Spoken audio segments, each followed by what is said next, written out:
নমস্কার বন্ধুরা, স্বাগত জানাই তোমাদের আমার ইউটিউব চ্যানেলে। তো এখনকার জন্য যে বিশেষ খবরটি তোমাদের জন্য রয়েছে সেটা হলো, গত দুদিন আগেই কিন্তু শান্তনু সিটের ওএমআর সিট ডেস্ট্রয় মামলাটি বিচারপতি রাজাশেখর মান্থার এজলাসে উঠেছিল এবং তোমরা সবাই জানো যে সেই সময় একটা আশঙ্কা চলছিল যে হয়তো এই মামলাটি শুনে তিনি 2014 যে টেট পরীক্ষা সেই টেট পরীক্ষাটাকে ইনভ্যালিড ঘোষণা করতে পারেন, বা যে সেই 2014 থেকে যে রিক্রুটমেন্টগুলো হয়েছিল সেগুলোকেও কিন্তু তিনি বাতিল করতে পারেন, এরকম একটা আশঙ্কা অনেকেই করেছিল। কিন্তু সেখানে দেখা গেল যে সেরকম কিছুই হলো না এবং বিচারপতি বললেন যে যেহেতু এই 2014 সাল থেকে যে 42,000 রিক্রুটমেন্টটা হয়েছিল 2016 সালে প্রাইমারি টিচার, তো সেইটা কিন্তু অলরেডি সেখানে যে 32,000 চাকরি বাতিলের যে মামলাটি বিচারপতি অভিজিৎ গঙ্গোপাধ্যায় যে রায়টি দিয়েছিলেন যে 32,000 চাকরি বাতিল হবে, সেই মামলাটি কিন্তু বর্তমানে বিচারপতি তপব্রত চক্রবর্তীর বেঞ্চে কিন্তু হিয়ারিং চলছে এবং সেক্ষেত্রে আমরা সবাই জানি যে সেই হিয়ারিংটা কিন্তু রাজ্য সরকারের যিনি আইনজীবী কল্যাণ ব্যানার্জির আবেদনের ভিত্তিতে সেই হিয়ারিংটাও কিন্তু কিছুটা পিছিয়ে গেছে।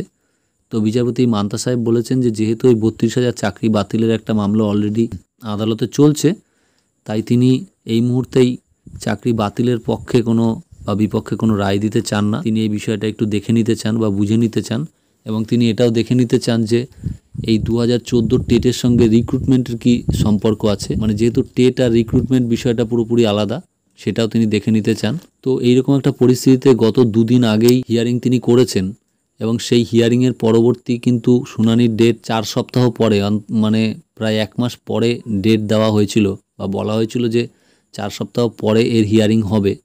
কিন্তু সেক্ষেত্রে তড়িঘড়ি দুদিন পরেই আবার সেই ডেটটা দেখা যাচ্ছে কলকাতা হাইকোর্টের অ্যাপিলেট সাইডে, যেখানে সিঙ্গেল বেঞ্চের জাজ বিচারপতি রাজাশেখর মান্তা সাহেব তিনি 13 নম্বর কোর্টরুমে বসবেন এবং সেটা 3 তারিখে।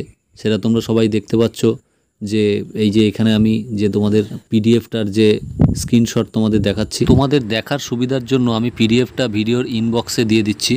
তো দেখো এখানে অ্যাপিলেট সাইড লেখা রয়েছে, বিচারপতি রাজাশেখর মান্থা সেখানে বসবেন 13 নম্বর কোর্টরুমে এবং কেসটা কিন্তু 3 নম্বর সিরিয়ালে লিস্টেড রয়েছে এবং তোমরা দেখতে পাচ্ছ এখানে যে শান্তনু সিটের নাম লেখা রয়েছে, তিনি যে ওএমআর সিট মামলার মূল যে পিটিশনার এবং তার সাথে কিন্তু অনেকগুলো আইএ ফাইল করে ক্যান হিসেবে যুক্ত রয়েছে অনেকগুলো ক্যান্ডিডেট। তোমরা দেখতে পাচ্ছ যে ক্যান করে তারা যুক্ত হয়েছে এবং তার সঙ্গে কিন্তু ওই একই 3-এর পর থেকে 4, 5, 6 নম্বর যে সিরিয়ালগুলো আছে সেগুলোতেও কিন্তু অনেকগুলো মামলা এর সঙ্গে ট্যাগ হিসেবে রয়েছে। তো আগামীকাল যে উনি এই মামলাটি শুনবেন সেক্ষেত্রে কিন্তু অনেকগুলি সম্ভাবনা সেখানে রয়েছে। প্রথমত একটা হতে পারে যে আগামীকাল একটা সিরিয়াস বিষয়ে উনি হিয়ারিং করবে, সেটা হচ্ছে যে এই ওএমআর এর মামলাটাকে শুধুমাত্র টেটের কেস হিসেবেই দেখা হবে কিনা, যে এর সঙ্গে যে টেট থেকে রিক্রুটমেন্ট হয়েছিল তার কোনো রিলেশন নেই এবং টেটের ক্ষেত্রে কোনো গণ্ডগোল হয়ে থাকলে সেটা উনি ফিক্সড করবেন কিনা, সেটা একটা বিষয়। আর একটা হতে পারে যে এর সঙ্গে এই মামলাটির সঙ্গে বেশ কিছু ক্যান বা বেশ কিছু মামলার ট্যাগের বিষয় রয়েছে, সেইগুলোকে তিনি কালকে ফিক্সড করতে পারেন।